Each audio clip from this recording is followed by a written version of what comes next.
predsedu obce a predsedu organizačného výboru Slovenských národných slávností, pána Pavla Marčoka,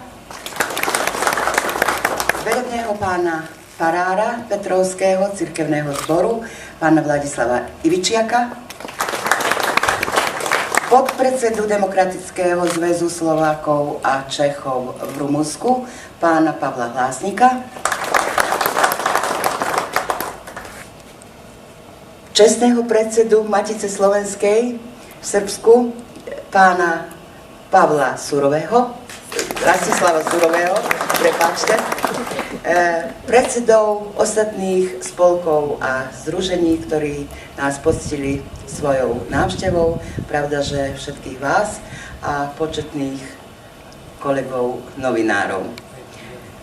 A teraz už dávam slovo speváckej skupine nášho cirkevného zboru Slovenskej evanjelickej AV cirkvi Petrovci v čele s dirigentom Pavlom Očovejím. Nech sa páči.